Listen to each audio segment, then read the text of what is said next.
Hello everyone, welcome to the world of switchgear and protection system. Our today's topic is lightning arrestor. In previous lecture, we discussed about what is the overvoltage, how the situation of overvoltage can occur in the system, what are the causes for overvoltage and how can we prevent our system from overvoltage. Today also we are going to discuss about one of the protective device which is lightning arrestor. So first let's go for the definition. A device which is used for the protection of the equipment at the substations against traveling waves. Such type of device is called lightning arrestor or surge diverter. તો એવું device છે કે જે સબસ્ટેશનની અંદર protection આપે છે આપણા ઇક્વિપમેન્ટને travelling વેવની સામે. એવા ડિવાઇસને લાઇટનિંગ એરેસ્ટર અથવા તો સર્જ ડાયવર્ટર તરીકે ઓળખવામાં આવે છે.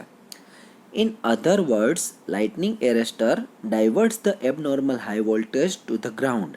એટલે કે બીજા શબ્દોની અંદર સરળ ભાષાની અંદર વાત કરીએ તો આપણે કહી શકીએ કે લાઇટનિંગ એરેસ્ટર છે એ એવી રીતનું ડિવાઇસ છે કે જે એબનોર્મલ હાઈ વોલ્ટેજ છે એને ડાયવર્ટ કરે છે ગ્રાઉન્ડમાં અને પાવર સપ્લાયની કન્ટિન્યુટીને અફેક્ટ નથી થવા દેતું. હવે આપણે જો વાત કરીએ તો એવું કહી શકાય છે કે it is connected between the line and earth, એટલે કે લાઇન અને અર્થ વચ્ચે એને કનેક્ટ કરવામાં આવે છે. એટલે કે in parallel with the equipment to be protected at substation. એટલે કે સબસ્ટેશનની અંદર જે ઇન્સ્ટ્રુમેન્ટને અથવા તો જે ઇક્વિપમેન્ટને આપણે પ્રોટેક્ટ કરવાનું છે તેની સાથે એને પેરેલલમાં કનેક્ટ કરવામાં આવે છે એવું કહેવામાં આવે છે. The following are the damages that are caused by the travelling wave on the substation equipment.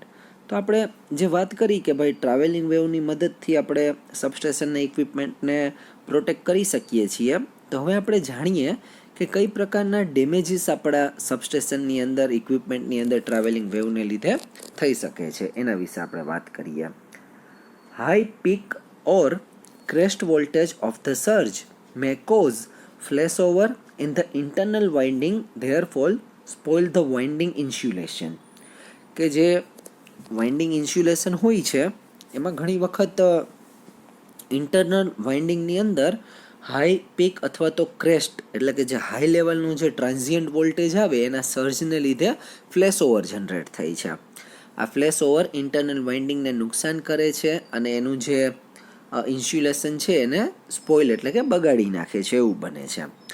The steep wave fronts of the surges may cause external flash over between terminal of the transformer. જે ટ્રાન્સફોર્મરના જે terminal હોય છે એની અંદર આ જે વેવફ્રન્ટ્સ હોય છે એને લીધે સર્જના વેવફ્રન્ટ્સને લીધે એક્સટર્નલ ફ્લેશ ઓવર થાય છે, જેને લીધે ટ્રાન્સફોર્મરના ટર્મિનલમાં નુકસાન થઈ શકે છે. એના પછી વાત કરીએ તો highest peak voltage of the surge May cause external flash over. કે હાઈએસ્ટ પીક વોલ્ટેજ જે સર્જને લીધે એક્સટર્નલ ફ્લેશ ઓવર થઈ શકે છે and between the terminals of the electrical equipment which may result in damage of the insulator. એટલે કે જે electrical equipment હોય છે એના બે ટર્મિનલ વચ્ચે આવી રીતે ફ્લેશ ઓવર થાય છે અને જેને લીધે ઇન્સ્યુલેટરને ડેમેજ થઈ શકે છે. તો મિત્રો આ બધી વાત કરી કે કઈ કઈ રીતે ટ્રાવેલિંગ વેવ છે આપણા સબસ્ટેશનના ઇક્વિપમેન્ટને ડેમેજ કરી શકે છે એના વિશેની.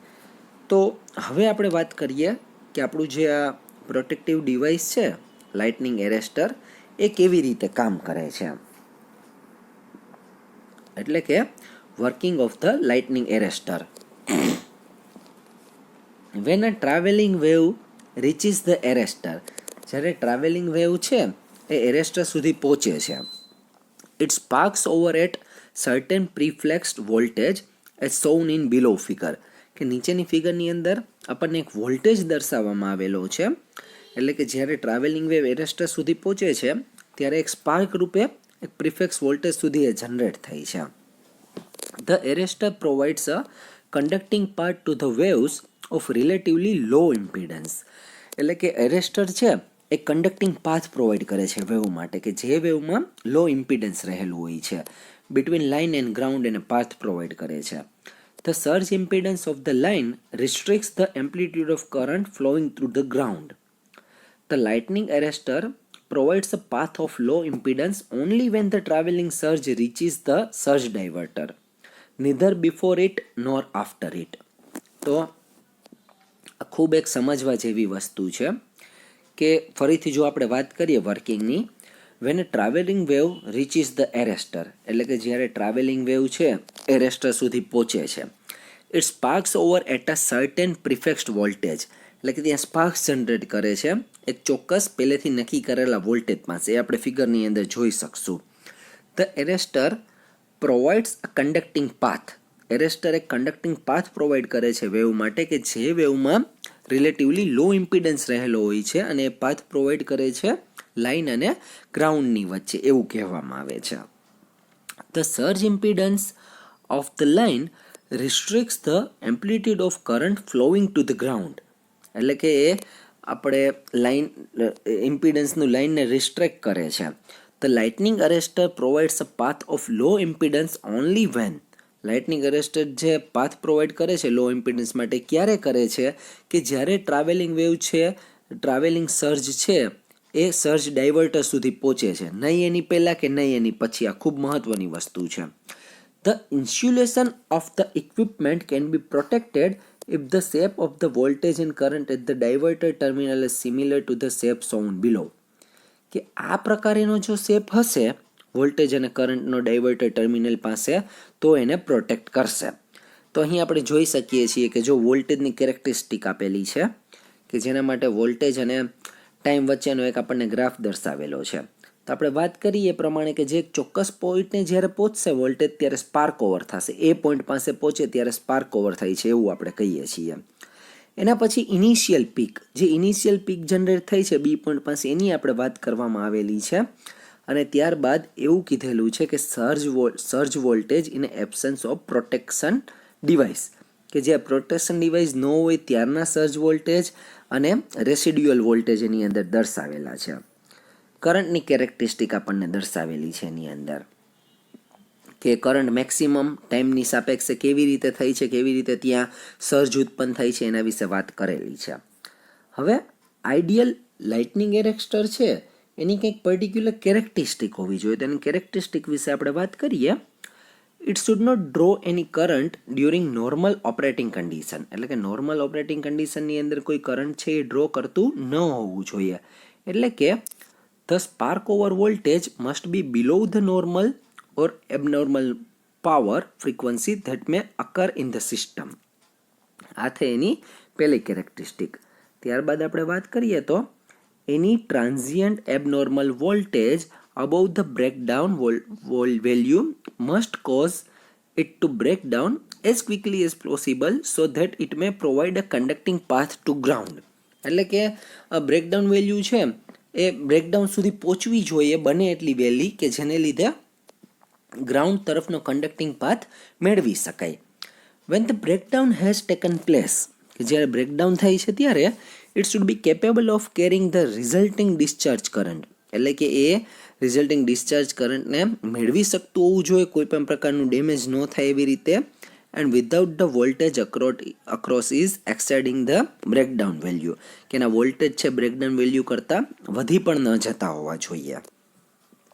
The power frequency current following the breakdown must be interrupted as soon as the transient voltage has fallen below the breakdown voltage.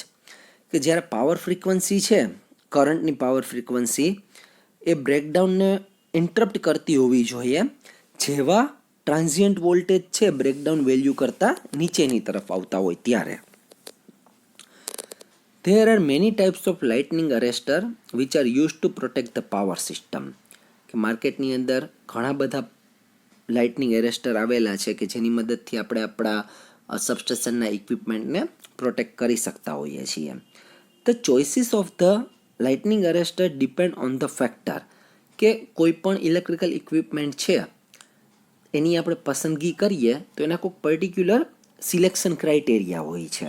તો selection criteria voltage, frequency of line, cost, વેધરની condition કેવી છે, reliability, આ બધા ઉપર depend કરે છે. વેધરની કન્ડિશનની જો વાત કરીએ તો if the condition is with full of moisture, high temperature, high humidity.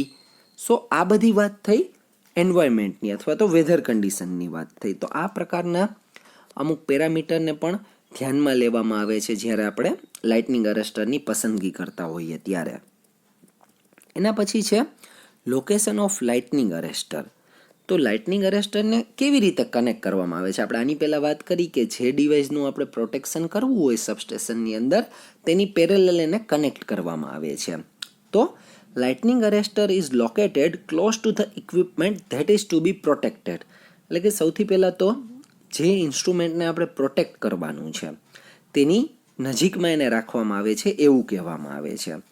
They are usually connected between phase and ground in an AC system. એટલે કે જો એસી સિસ્ટમની વાત કરીએ, આ મિત્રો ખાસ યાદ રાખજો, ખૂબ જ મહત્ત્વની વસ્તુ છે. સિસ્ટમ બે રીતની હોય છે, એસી સિસ્ટમ અને ડીસી સિસ્ટમ. તો એસી સિસ્ટમની અંદર એને ફેઝ અને ગ્રાઉન્ડની વચ્ચે કનેક્ટ કરવામાં આવે છે અને ડીસી સિસ્ટમની અંદર એને પોલ અને ગ્રાઉન્ડની વચ્ચે કનેક્ટ કરવામાં આવે છે. અને એસી સિસ્ટમની અંદર separate arrester is provided for each phase. AC સિસ્ટમની અંદર ખાસ યાદ રાખજો, દરેક ફેઝ માટે અલગથી સેપરેટ એરેસ્ટર કનેક્ટ કરવામાં આવે છે. In an extra high voltage AC system the surge diverter is used to protect the generator, transformer, bus bar, line, circuit breaker etc. એટલે કે કહી શકાય છે કે એક્સ્ટ્રા હાઈ વોલ્ટેજની અંદર સર્જ ડાયવર્ટર અથવા તો લાઇટનિંગ એરેસ્ટર છે, જનરેટર, ટ્રાન્સફોર્મર, બસ બાર, સર્કિટ બ્રેકર, આ બધી વસ્તુને પ્રોટેક્ટ કરવા માટે વાપરી શકાય છે. In high voltage DC system, એટલે કે જે HVDC સિસ્ટમ છે એની અંદર વાત કરીએ તો જે એરેસ્ટર છે અથવા તો સર્જ ડાયવર્ટર છે એનો ઉપયોગ buses, valve converter, unit reactor અને ફિલ્ટરને પ્રોટેક્ટ કરવા માટે કરવામાં આવે છે એવું કહેવામાં આવે છે. તો મિત્રો આ આપણી વાત થઈ one of the protective device which is lightning arrester or we can say surge diverter.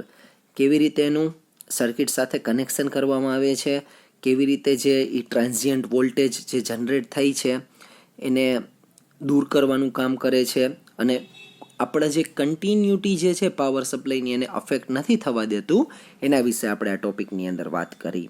Thank you.